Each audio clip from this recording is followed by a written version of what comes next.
Terima kasih bagi Anda yang masih bersama kami dalam Berita Bali. Bagi Anda yang baru saja bergabung, kami hadirkan kembali 3 berita utama hari ini.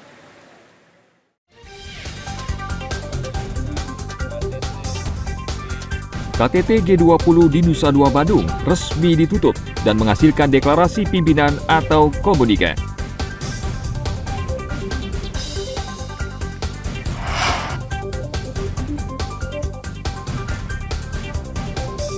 Jamuan makan malam delegasi KTT G20 di kawasan GWK menghadirkan aneka menu khas Indonesia.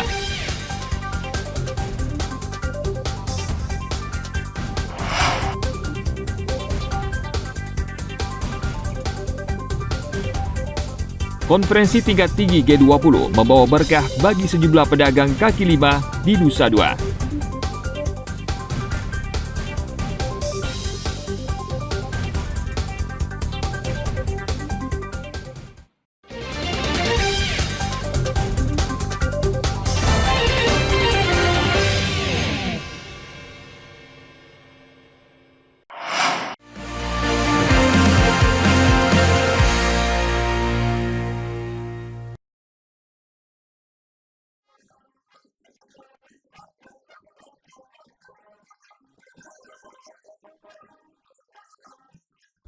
Jamuan makan malam delegasi KTT G20 di kawasan Garuda Wisnu Kencana GWK Badung pada Selasa malam.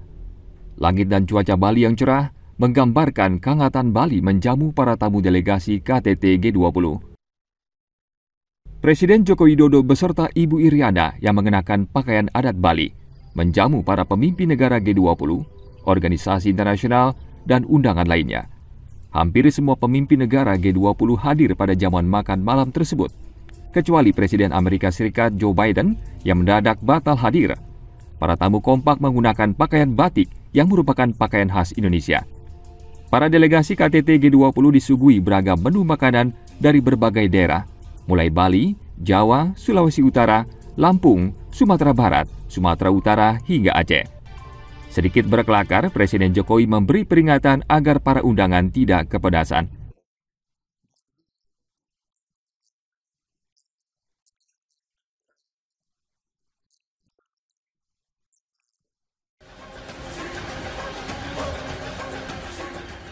Selepas santap makan malam, para peserta disuguhi beragam penampilan seni dan budaya. Lebih dari 200 orang penari menampilkan atraksi yang menggambarkan kekayaan dan keragaman warisan budaya bangsa Indonesia. Selain delegasi KTT G20, turut hadir juga dua mantan Presiden Republik Indonesia, Megawati Soekarnoputri dan Susilo Bambang Yudhoyono. Tim Liputan melaporkan dari Badung.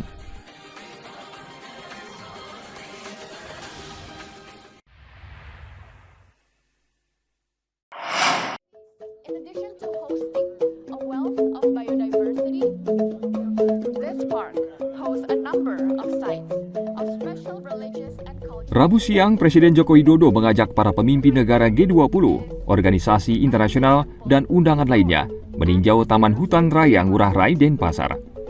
Peninjauan ini merupakan bagian dari rangkaian kegiatan konferensi tingkat tinggi G20 di bawah presidensi Indonesia.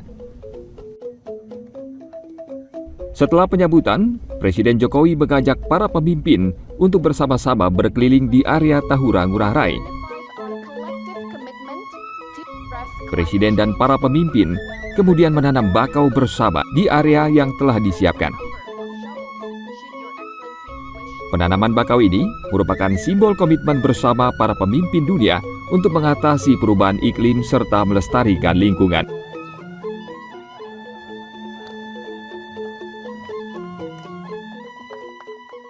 Tahura Ngurah Rai ini adalah sebagai sebuah contoh sukses story bagaimana 1.300 hektar hutan mangrove itu ditanam, diperbaiki, dipelihara,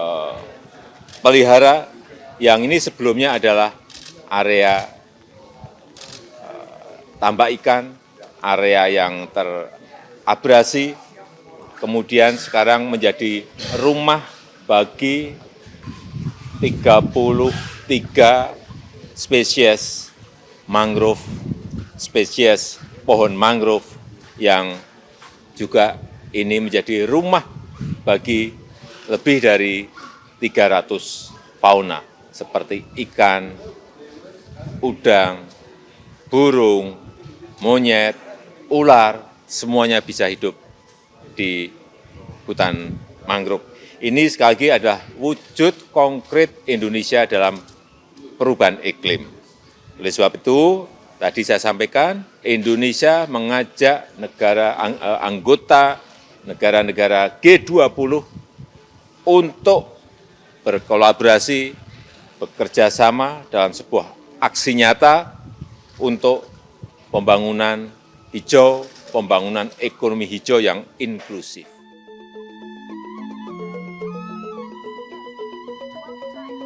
Indonesia sendiri memiliki kawasan hutan bakau terbesar di dunia, yaitu sekitar 3,36 juta hektar dengan 157 spesies di seluruh negeri. Kawasan ini merupakan 23% dari total luas hutan bakau di dunia. Tim Liputan melaporkan dari Denpasar.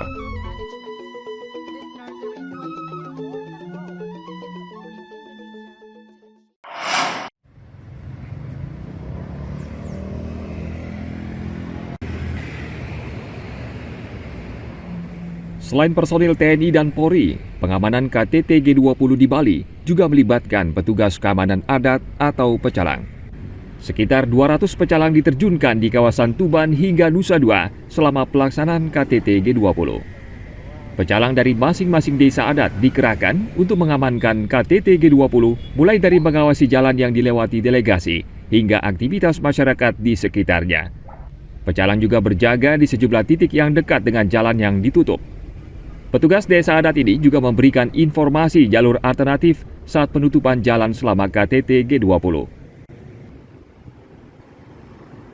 Mereka akan bertugas di jalan-jalan kecil, lorong-lorong tikus yang bisa keluar masuk di kawasan desanya. Bahkan ada yang mereka kerja di hotel biar tidak menghambat. Jadinya mereka akan koordinasi bertugas menjaga jalan-jalan tikus, di mana hajatan ini betul-betul yang akan kita laksanakan ini biar betul-betul sukses. Ratusan pecalang yang bertugas dilibatkan dalam pengamanan di lokasi Ring 3 atau di luar lokasi utama KTT G20. Penugasan Satuan Pengamanan Desa Adat ini dilakukan mulai tanggal 11 hingga 17 November. Arianto Hutapea melaporkan dari Badung.